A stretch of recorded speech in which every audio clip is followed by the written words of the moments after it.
What you're seeing is the live CCTV feed of a scam call center. And right now, this disgusting group of scammers is laughing at someone they just successfully scammed.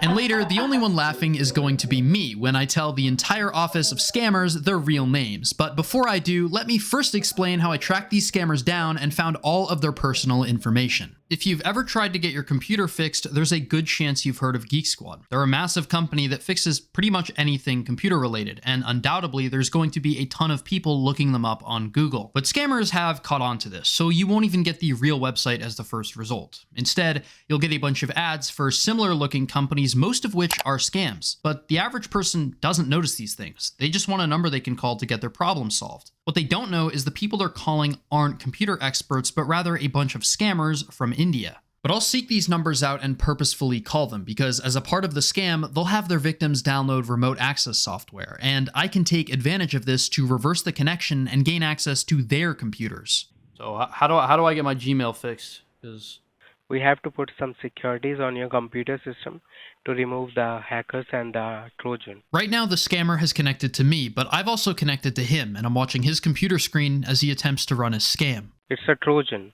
You can see 12 connections. Do you have 12 computer and laptop with you? He's now opened something called netstat, which is a command that shows network activity to try to convince me that my PC has a Trojan. These connections are completely normal, and him claiming otherwise is a lie. When I first called Frank Williamson, his real name actually being Devesh, I told him I had a problem with accessing Gmail. Now he's saying the cause of the issue is a computer Trojan. The reason for this is pretty simple. He doesn't actually know how to fix anything and can make much more money by simply making things up. A new tab open up in the browser automatically, right? It directs you a new website, and that website is been planted by them only, so that once your IP get connected with them, then they install something on your Windows without any permission. After saying a whole bunch of nothing, the scammer was pretty sure he had convinced me of his fake problem, which is when he started trying to sell me an expensive and bogus support plan. You have to pay for two things. Okay. The driver toolkit and your anti-Trojan security of the web root. The driver toolkit is of the $90. Okay. And your anti-Trojan security of the web root will be near about $129. What he's trying to sell is nothing more than technobabble, and at this point I had wasted enough of his time and decided to confront him. I just want to know why you scam people. That's all I want to know. I guess you make a lot of money, right? We are not. You're not scammers? We are fixing your issue. Yeah, okay. So you're not scammers, and yet you bring up something that is not indicative of Trojans. This computer is a virtual computer. This thing you bring up with your dummy computer system. Yeah. All these things are false.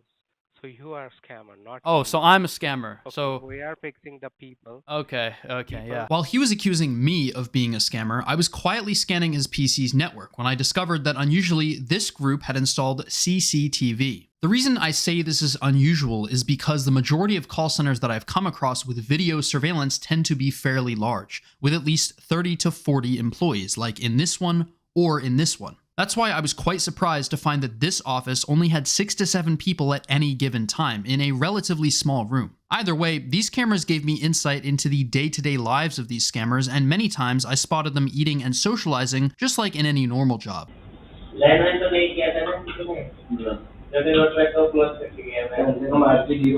But more importantly, being able to see and hear them meant I could gather some rock-solid evidence of their activities. Let's take a look at the same scammer who previously tried to scam me, now running the exact same script on someone else. Peter Carter was a technician who has okay, and right now it's with me because you have Trojan and virus in your computer. Your Trojan and virus due to which your camera driver has been caught. Since I was actively listening to the call, I decided to intervene before they lost any of their money.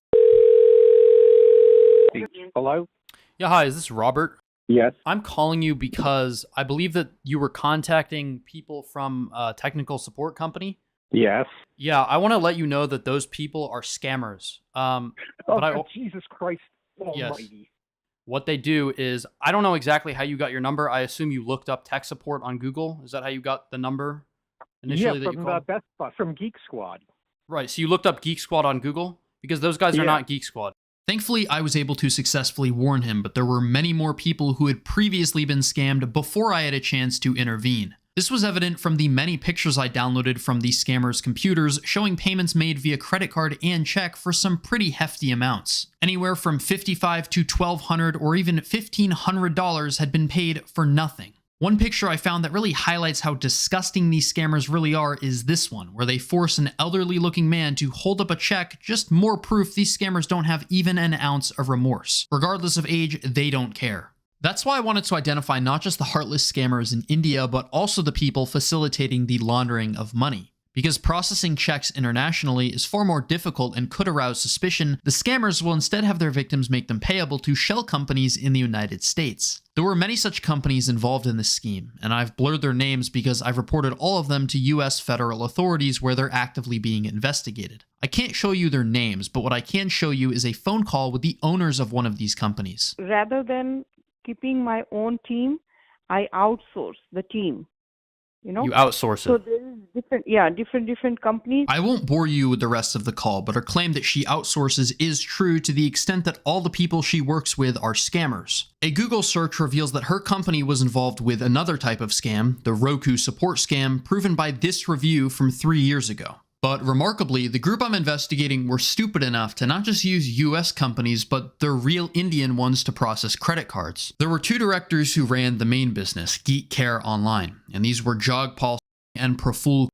But it would be Praful who, according to his own LinkedIn page, was the boss and founder of this company, and could often be spotted at his desk on the CCTV. Praful ran 2 other companies, Hootzilla Trip Private Limited, which would also be used to take credit cards, and strangely, HVP Pharmaceuticals. You'd have good reason to wonder why the boss of a scam call center would also run a pharmaceutical company, which leads us to someone named Sarika. She is also a director of this pharmaceutical business, and according to her LinkedIn profile, actually worked in the pharmaceutical industry in the past, which is why it was quite a surprise to see her in the same office where the scamming was taking place. As it turns out, it would be a file on her computer that would answer all of my questions. This file was of her Indian identity card, also known as an Aadhaar card, and it clearly showed that she wasn't just Praful's associate, but his wife. She actually had a much bigger role in managing the call center's operations, and it would be the access I had to her computer that would clear up quite a few things I didn't previously know. Firstly, when any of the agents would successfully scam someone, they would fill out a Google form with information about the victim's name,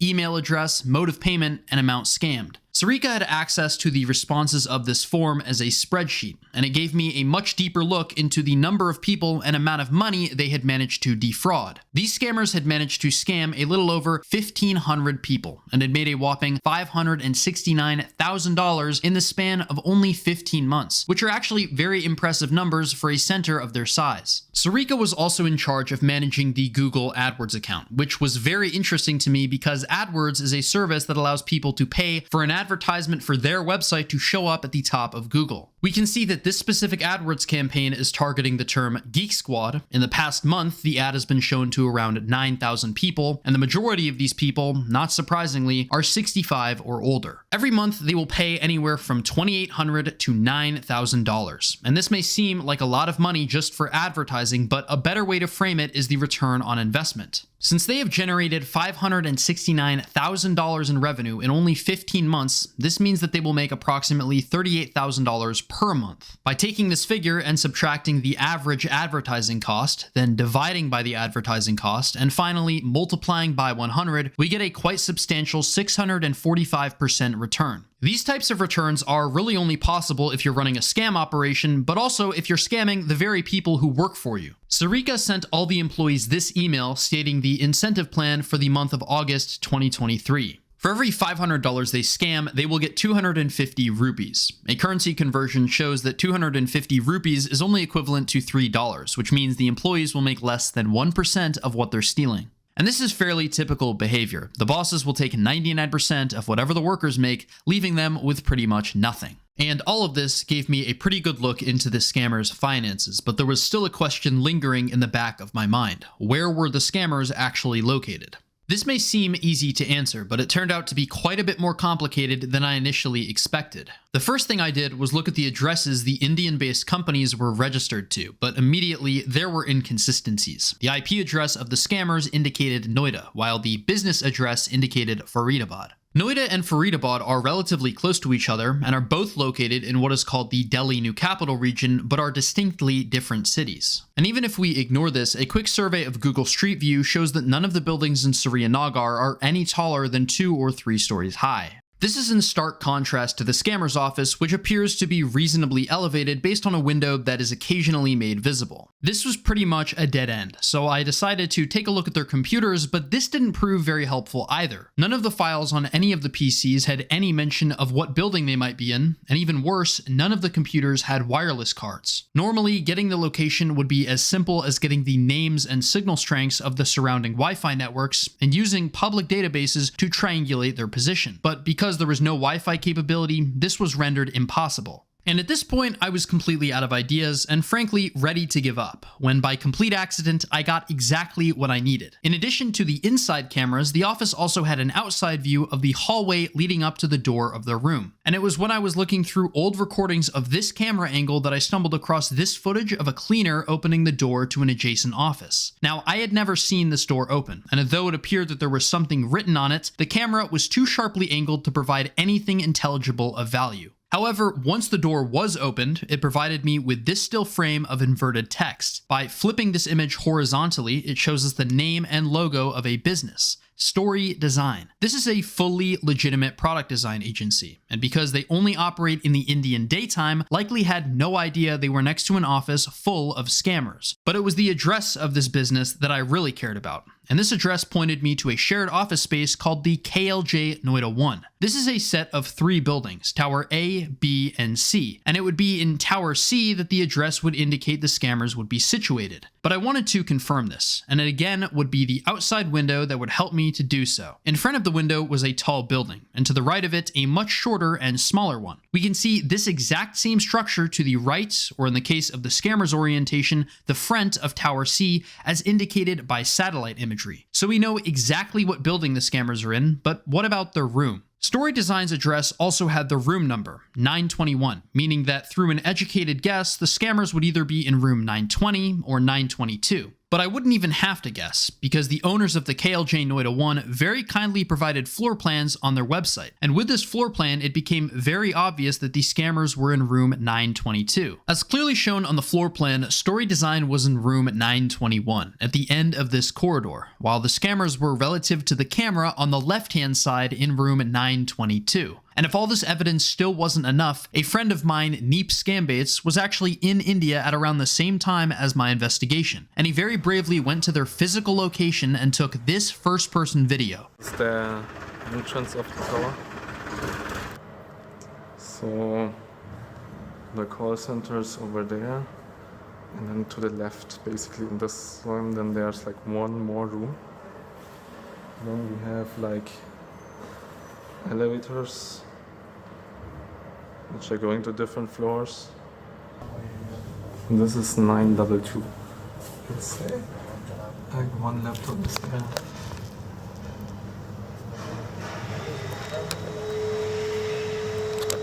Otherwise it's quite empty.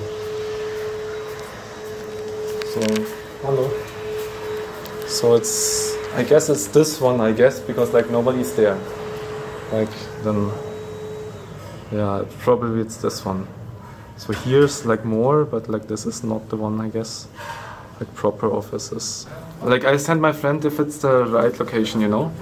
I just tell him, you know, this looks like the one. Maybe it's the one. But can I, like I'll click a picture of that so that he knows like. I think they work in night. Yeah, probably, yeah. Yeah, they are not available right now. Yeah. So you can do one thing.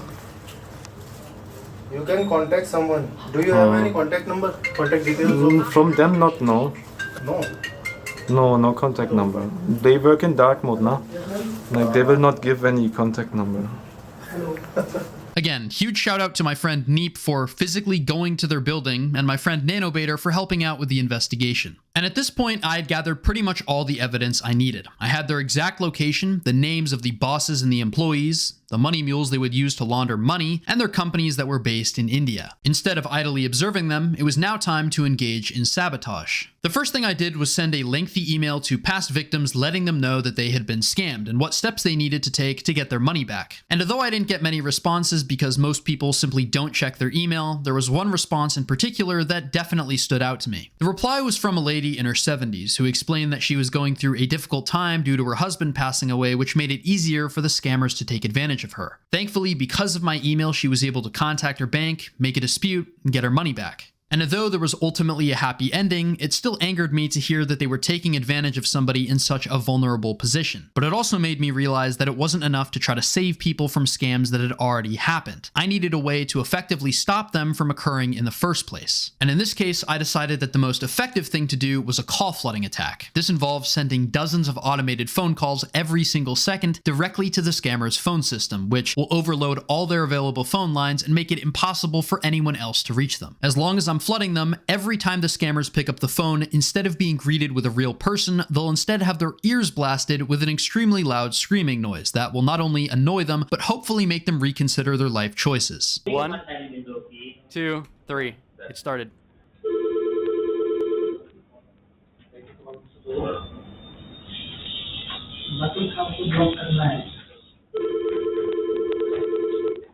Okay, just wait. I am providing the phone. Just wait.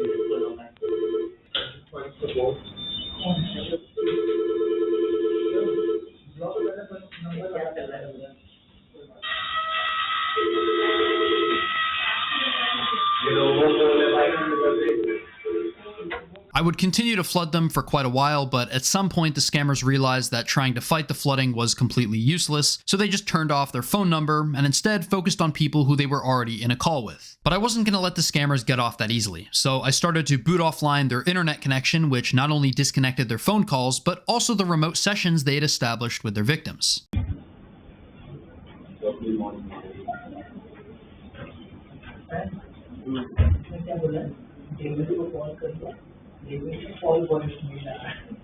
But after the continuous call flooding and booting of their internet, I think the scammers finally realized that something wasn't right, because they started pointing at the CCTV with the realization that they were probably hacked.